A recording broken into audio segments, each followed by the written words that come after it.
Hello guys, Matt the Noodling guitar player nga ulit.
Alright, so yun na, konting noodling lang guys. Okay guys, straight to the point na tayo, no? Ah, the reason kung bakit ko ginawa tong video na to is alam naman ng marami, no, na may umiral na post na medyo may mga comments din ako. And pasensya na guys kung medyo, alam mo yun, hindi naman nagkaroon ng tension at saka guys, hindi siya nakaka-offend. Actually, hindi for me hindi ako na-offend or ano kasi opinion ng iba 'yun eh. No? And hindi rin ako na move or what, ang sa akin lang naging concern lang ako is yung brainwash ng maraming tao. Lalo na marami kang followers, marami sumusunod sa iyo. Yung brainwash at saka manipulation na ginagawa sa inyo guys. Hindi ko alam kung anong motibo, hindi ko alam kung anong goal. But then again, no? Hindi lahat ng kapag ang isang tama, ito gusto kong sabihin yung parang ano no, kapag ang isang tamang bagay binawasan mo, hindi na siya magiging tama consistently. Okay? So yun lang ang pinaka gusto kong sabihin guys na talagang pinaka core ng gusto kong sabihin, yung pinaka motibo ng gusto kong sabihin ngayon sa video na to. Kapag ang isang lalo na sa music no, kapag isang tamang bagay hinaluan mo ng konting, alam mo yun, may gusto kang alisin. Ito tama, kunyari may gusto kang sabihin tama, and then yung iba gusto mo sabihin mali. Guys, medyo delikado yun, no?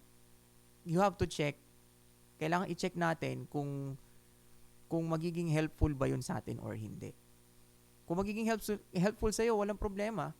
Kung hindi naman, well, mas maganda, i-reconsider mo yung ano ng, hindi mo sasabihin mali din sila yung opinion ng iba, but then again, i-reconsider din natin kung magiging healthy ba sa atin or makakatulong ba sa atin, no?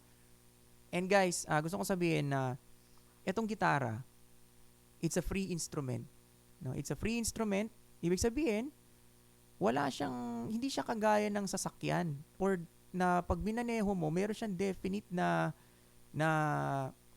alam mo yun, na paggamit. Meron kang sinusunod na rules sa kalsada, no? Na kapag hindi mo sinunod, magkakaproblema ka or mapapahamak ka, no? Hindi siya kagaya, yes, it's an object, but it's an instrument, it's a free instrument. Ibig sabihin, so far, There's no harm in learning the guitar. Kung mali man yung pamamaraan mo ng pag-aral ng gitara, pagtugtog ng gitara, kung mali man yan, hindi man yan yung standard, okay lang. Kasi hindi siya kagaya ng mga bagay na kailangan ng lisensya. Kailangan ng regulation, ika nga. Kagaya ng pagmamaneho. Siyempre may lisensya ka dyan. Kasi bakit? May absolute right yan eh.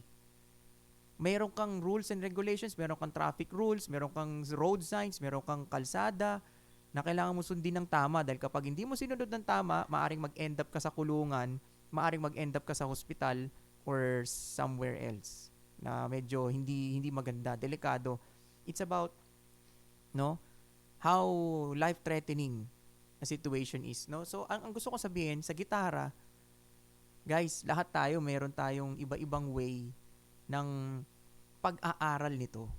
Meron tayong kanya-kanyang way kung paano natin siya matututunan in our own enjoyment, in our own pace, in our own skill, in our own limitations. Kung hanggang saan yung limitasyon natin, guys. So, yun lang ang gusto kong sabihin. And yung mga musical theories, yung mga konsepto, yung mga terms na yan regarding sa music, no? Yung mga tinuturo ng mga music teachers, yes, tama yan. Hindi naman tayo against dyan eh.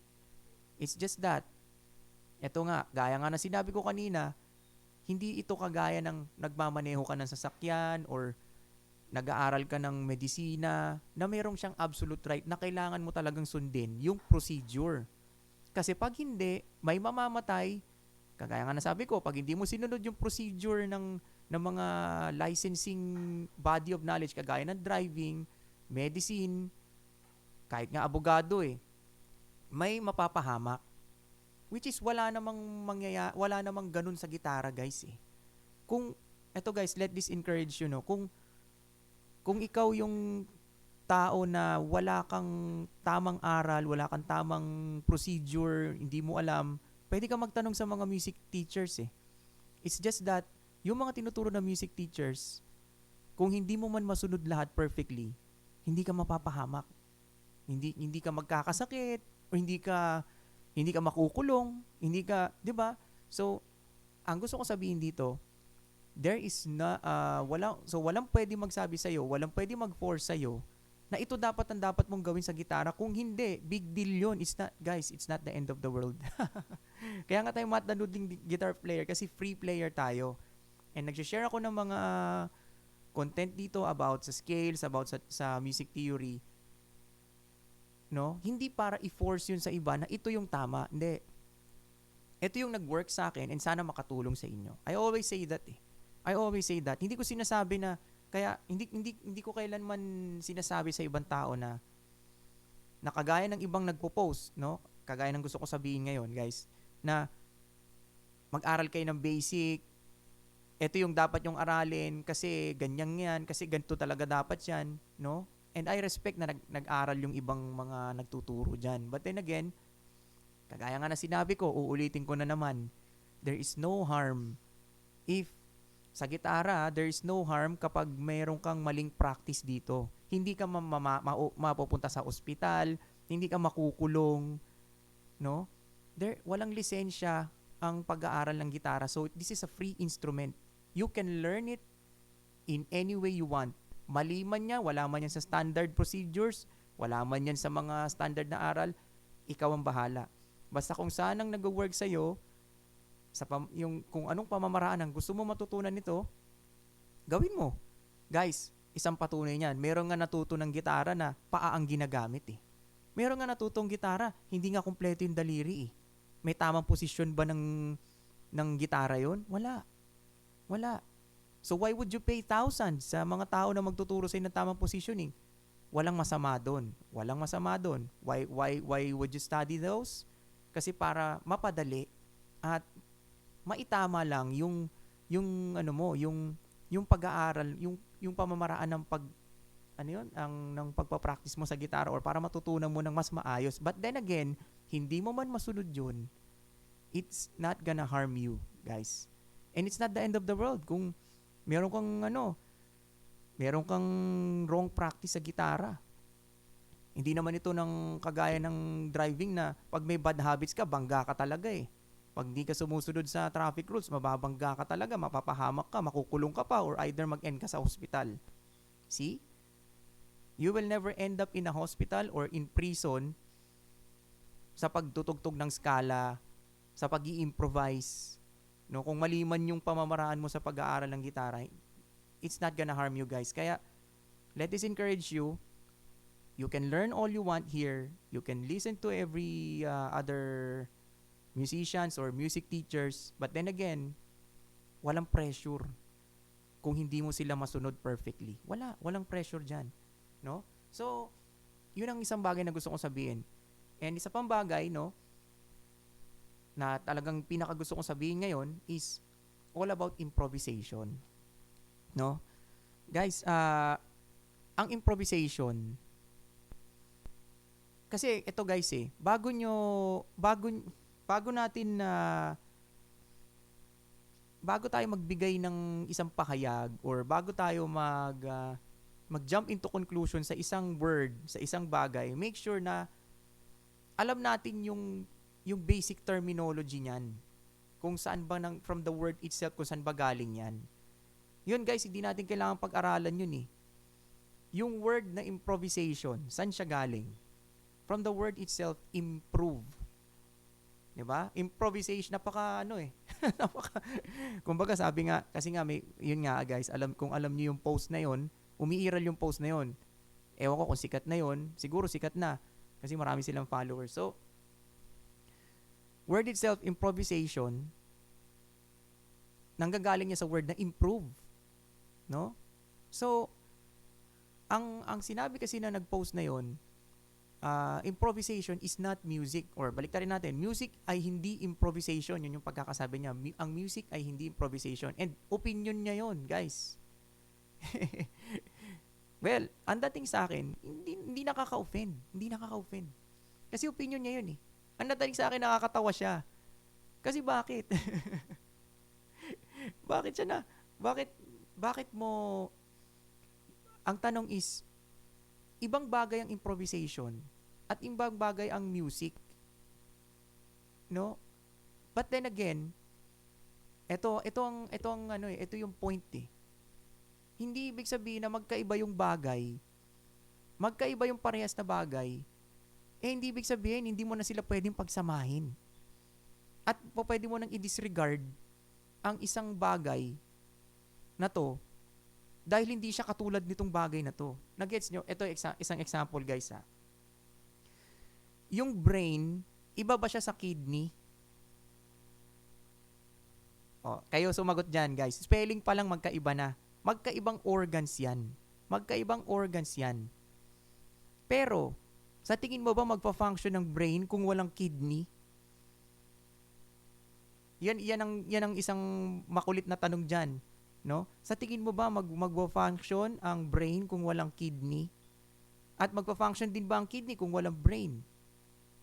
Pero ang brain tsaka kidney magkaiba. Nagigets nyo guys? So, same thing with music and improvisation. Sinabi niya, improvisation is not music, or music is not improvisation. Mag-aral muna kayo ng basic, mag-aral kayo ng pyesa, mag-practice muna kayo, mag-self-check kayo. Yun nga, lahat ng ganong tirada, hindi ko alam, manipulation kasi ang ganong klaseng tirada eh. I never tell people I never approach people na ganon just to show na totoong tao ako. No, hindi. I treat people with respect. No? So, yun ang gusto kong sabihin guys. Kung ang music ay iba sa improvisation, sige, pagbigyan natin yun. No? Wag naman masyado yung mahihirap ang pinag-aaralan nyo. Okay, tama. Kasi punta nga naman sa basic eh. Pupunta ka sa basic, tama naman. Wala naman mali dun eh. Wala namang mali mag-aral ng skala. Nagtuturo nga ako ng skala eh, ng mga music theories. No? Ang point kasi is, hindi mo pa pwedeng tanggalin ang isang bagay, gaya nga nasabi ko, hindi porket iba siya doon sa isang bagay na yun. Kagaya ng brain tsaka kidney, magkaiba yung kidney sa brain eh. Pero hindi mo pwede sabihin na aalisin ko na lang yung kidney kasi iba naman siya sa brain eh. kahit yung kidney nakakatulong siya para mag-function yung brain. O, 'di ba? Same thing din sa improvisation at music. How are they related? No? Kagaya nga na sinabi na nag-post na 'yon, ang music ay hindi improvisation. Talaga namang hindi eh. Spelling pa lang hindi. But then again, you cannot say that to take away improvisation sa music. Kagaya nga ng example ko, hindi magwo-work ang brain kung wala kang kidney. Same thing din sa music, hindi magwo-work ang music mo at wala kang mapoproduce na music kung walang improvisation. Yan. Bakit? Tingnan nyo to guys ha. Si Wikipedia, eto magsasabi ng imposible naman na mali si Wikipedia dyan guys. Patungkol sa improvisation guys ha. No? Babasahin ko. Actually, umpisa pa lang hindi mo na pwedeng sabihin na hindi music ang improvisation eh. Kasi alam mo, from the word itself, improve. It's an action na po pwede mong gawin sa kahit anong bagay. Pwede mong gawin sa plano mo na iba. Improvise ka. Kunyari, may plano yung basketball team mo na hindi nag-work. Eh di mag-improvise kayo ng plan. O, kunyari, may anything na alternative action, na gagawan mo ng alternative action is called improvise. Kaya nga, improvisation. You are improvising on something. No? O, musical improvisation. Okay? Hindi naman ibig sabihin na may plano ka sa music na hindi nag-work. Hindi. Ang ibig sabihin nun, musical improvisation, you are improving on a musical concept. You are improving on something in music. So, ang tanong, kung hindi music ang improvisation, which is, sige, pagbigyan natin, hindi nga, spelling pa lang, hindi nga. Kung hindi music ang improvisation, so ibig sabihin pala, pag nag-improvise ako sa music, semento ba ang mapoproduce niyan? Bahay ba mapoproduce? Kasi ang improvisation daw, hindi music, hindi. Hindi ganun yun, guys. Improvisation is for music. So, common sense lang. Malamang, kung music ang ini-improvise mo, kasi nga improve eh, galing na sa music, ini-improve mo. So, kumukuha ka ng music, ini-improve mo, para maging music din ulit. Much better music. Kasi improve eh. Hindi mo naman improvisation nga eh. Improve. Pinapaganda mo siya. Pinaganda mo lang. Yun ang ibig sabihin nun. Musical improvisation. So, ang improvisation ba music? Yes. Kasi galing sa music yun eh. Kumuha ka, in-improve mo lang. No? What drives us to improvise? It's our creativity. It's our creativity. It's our own volition. It's our own free will. Kung anong gusto natin gawin, kagaya nga nasabi ko, this is a free instrument, guys. Ang gitara, free instrument yan. Mag-aral ka ng kahit sabihan mo ako, ato nga eh, yun sa post na yun, marami nagsasabi, reharmonization. Alam ba nila yun? Scales, music theory, ang dami.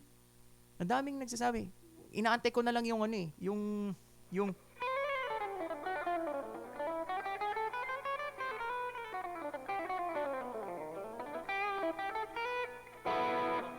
yung chromaticism, inaantay ko na lang. Nabanggitin nila eh.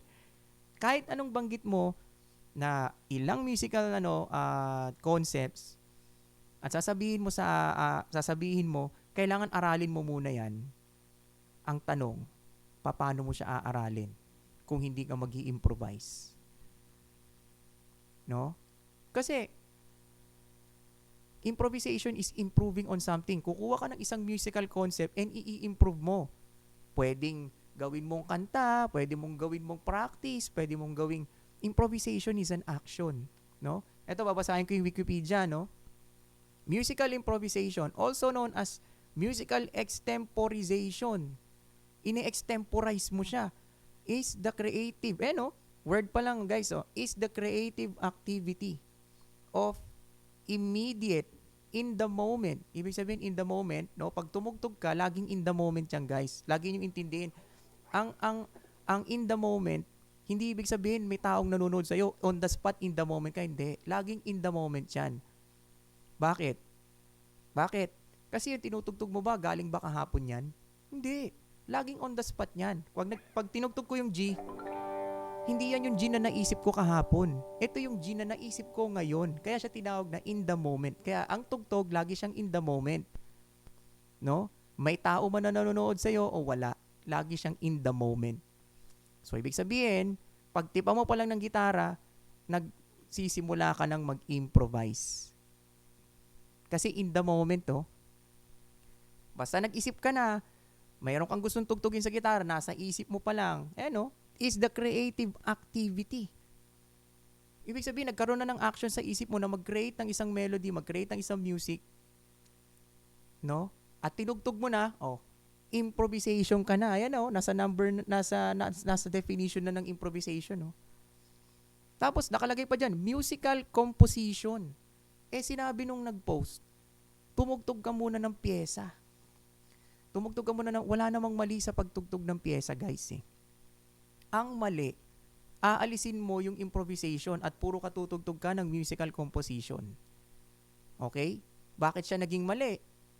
Kasi, parang tinuturuan mo na kumain lang ng isda yung tao. Hindi mo siya tinuturuan manghuli. So, hindi mo siya tinuturuan mag-create ng music. Ang gusto mo lang, tumugtog siya ng music. Musical composition. Kasi pyesa nga And, take note guys sa Google, musical composition. Ayan So, ibig sabihin pala, pag nag-improvise ka, you are doing a musical composition. And, saan galing ang pyesa? Sa musical composition. Ayan.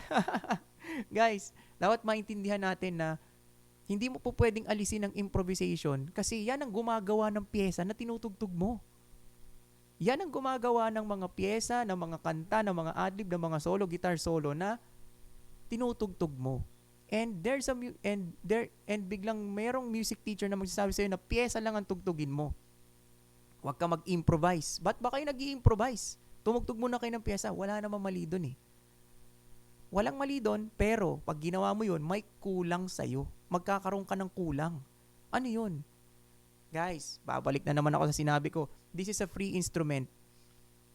Guitar is a free instrument. You can play whatever you want here. Pyesa man yan or sarili mong tugtog. It doesn't matter. As long as it expresses your freedom of expressing yourself. That's what music is all about. Kaya nga tayo nagko-compose Di ba? So, yun lang guys. Tutuloy ko pa yung definition. Which combines performance with communication of emotions and instrumental technique. Di ba? Nakalagay dyan, combines performance of with communication of emotions. So, para saan yan? Para makonvey yung isang emotion. Kung nagagalit ka, gusto mong tumugtog ng gitara, gusto mo ng rock. Di tumugtog ka ng rock. O gusto mo, an instrumental technique. Yan yung mga music theory. Gusto mong itugtog yung rock in a minor of natural minor, pentatonic. Bahala ka. As well as spontaneous response to other musicians. So, spontaneous response to other musicians, ibig sabihin, free flow. Mga nagtutugtugan kayo sa banda nyo, improvise kayo, di nagja-jamming kayo, nagkakaroon kayo ng harmony, pagkakasabay-sabay na kahit magkakaiba kayo ng ginagawa, meron kayong harmony, ibig sabihin, merong unison, meron bang unity kahit magkakaiba. It's harmony. No? So, yun ang ibig sabihin ng harmony. And, marami pa ditong definition. And many other kinds of music. One definition, at dito pumapasok yung types of improvisation. One definition is a performance given extempore without planning or preparation. Yan yung sinasabi nila, yan yung inaakala nila na guitar solo ka na on the spot. Yung sinabi niya, si Steve Lukather, tumugtog ba yan dito para mag-improvise? Para mag-guitar solo lang? Hindi. Hindi lang kasi yun. Kasi ang akala niya, yun lang ang improvisation, which is mali. No? Kasi isa lang yun sa type ng improvisation. Yung no planning, yung walang planadong improvisation, no? Yung sinasabi ninyong on the spot, no? Na talagang on the spot na may nanonood, no? Yan yun, without preparation. And another definition is to play or sing music extemporaneously by inventing, by inventing variations of melody or creating new melodies, rhythms, and harmonies. Improvisation din yun, guys. Yung ibig sabihin yan, merong music dito, no? Gagawa ko na siya ng sarili ko, ipaplano ko na, ire-record ko na, improvisation niya. Kaya nga tayo may JTC Jam Track Central Kaya tayo may backing track. Kasi yun, music na yun, para malapatan mo siya ng sarili mo, improvise. So, ibig sabihin, dalawa pa lang improvisation. Pwedeng yung sinasabi nyo na on the spot, excited kayo dyan Diyan kayo nakatutok lahat, guys. Hindi nyo tinututukan yung improvisation na planado.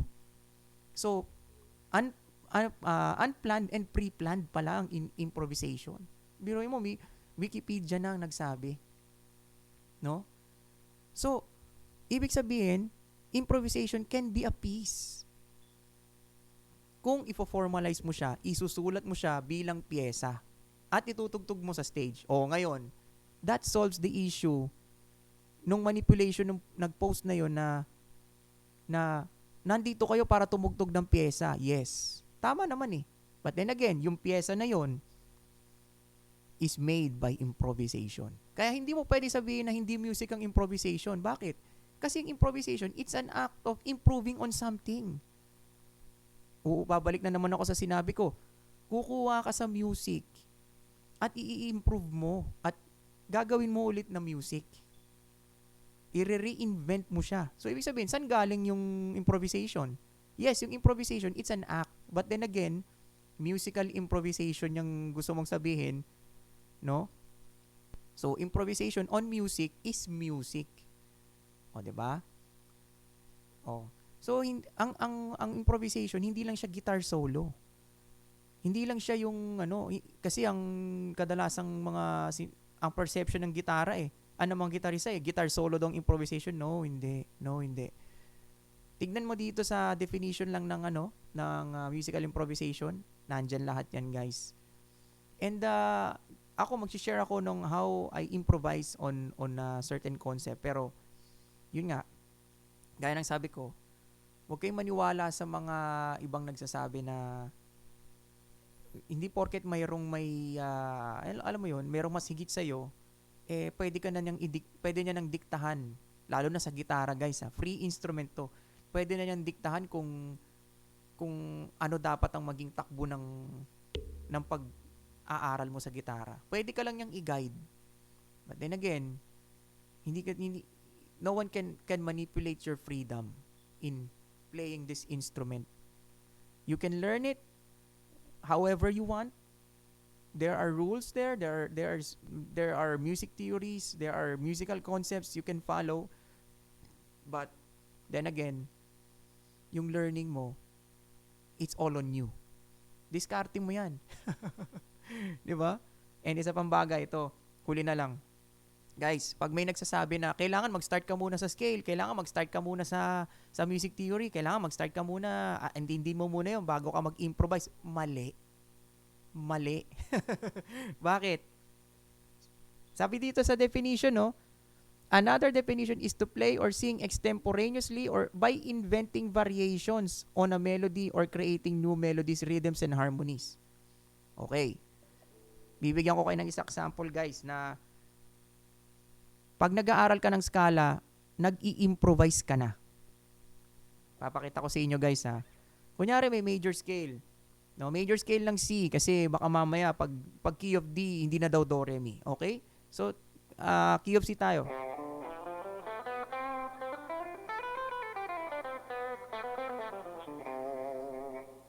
Major scale ng C. Okay? Yun ang melody ng major scale. Do, re, mi, fa, sol, la, ti, do. Yun ang melody ng major scale, guys. Ionian mode yan, guys. Okay? Para walang magulo, First mode ng major scale. Yan ang melody. No? Ngayon, gusto kong sabihin sa inyo, guys, na kapag inaral mo to at nilaro mo to, nag-i-improvise ka na. Kasi sabi sa definition creating melodies. So, ibig sabihin, meron ka ng melody na given ng major scale, ito na.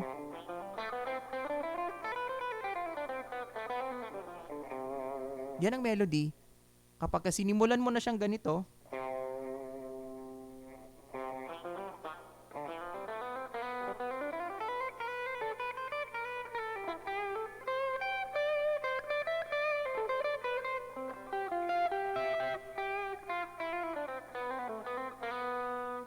at nilagyan mo pa ng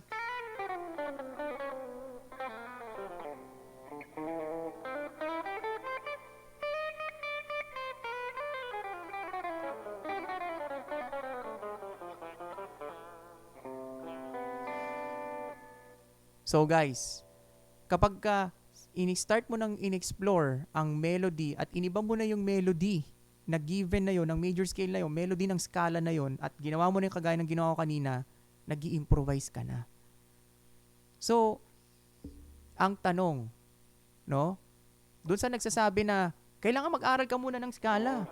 Yan, mag-aral ka muna ng scala. Yan. Bago ka mag-improvise. Kapag iniba mo yung melody ng major scale at ginawan mo na sarili mo dahil nagpa-practice ka, improvisation na yon. Kasi nakalagay dito sa definition ng improvisation. Kaya guys, hindi nyo po pwedeng ihiwalay ang improvisation sa pag-aaral nyo sa gitara. Kasi once na nag-explore na kayo, group of thirds na kayo, nag-chromaticism na kayo, nag-phrasing na kayo, iniba nyo na yung melody ng scala eh. Guys, iniba nyo na yung melody, nag-improvise na kayo gamit yung scala na yon. O, tignan mo. Kaya hindi mo pa pwedeng sabihin na mag-aral ka muna ng scala bago ka mag-improvise. Mali. Kasi once na iniba mo, may iniba ka na melody sa isang particular na scala, kasi ang scala may melody yan eh. Yung pagkakasunod-sunod niya, pag iniba mo na yan at nilaro mo na yan, improvise ka na, nag-i-improvise ka na sa sarili mo. Gumagawa ka na ng sarili mo out of your creativity. So, ibig sabihin, sa simula pa lang, improvisation, noodling na kaagad ang ginagawa natin, guys. Hindi mo po pwedeng sabihin na wag puro noodling improvisation, no? Wag kayong mag-noodling improvisation, hindi mo po pwedeng sabihin yun, guys. Kasi sa umpisa pa lang, yun ang ginagawa ninyo. And, yung sinabi niya na pyesa ang tugtugin, yes, wala namang mali dun eh. But then again, nagawa yung pyesa na yun dahil yung scala, iniba nila yung melody at gumawa sila ng sarili nila.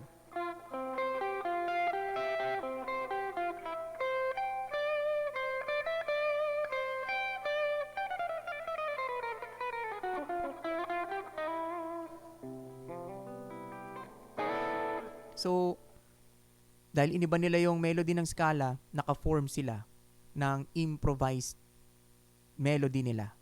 At sinulat nila yon, naging pyesa. Yun lang yun, guys, di ba? So, hindi mo pwedeng ihiwalay ang musical improvisation sa music. Kasi nga, music din yun, yung improvisation, no? Nag-improvise lang ako sa music, kaya siya naging improvisation, musical improvisation kasi yun eh, no? Kaya siya naging musical improvisation. Music din yun eh. So, hindi mo po pwede sabihin na therefore, hindi mo po pwede sabihin na ang music ay hindi improvisation. No? Hindi mo po pwede sabihin yun kasi improvisation can be in any way. Gaya nga na sinabi ko kanina. So, kapag sinabi mo na musical improvisation is not music, ano yun? 'Di ba? Improvisation sa music ay musical improvisation. So, music din yun. No? Na hindi lang siya na-formalize, hindi lang naisulat. Pero kung sinulat mo na siya, yun yung sinasabi nilang pyesa. O, diba? Sabi sa definition, it's a composition. Paano ba ginagawa ang pyesa? Kino-compose, sinusulat. Galing din sa improvisation yan. Iniba nila yung melody yung standard melody ng scala at gumawa sila ng sarili nila, nag-form sila ng song at sinulat nila, tinandaan nila, ni-record nila. At dyan nanggaling si Toto. Okay? So, yun lang guys, no? Sana may nakuha tayo and sana makatulong ito. Rock on, guys.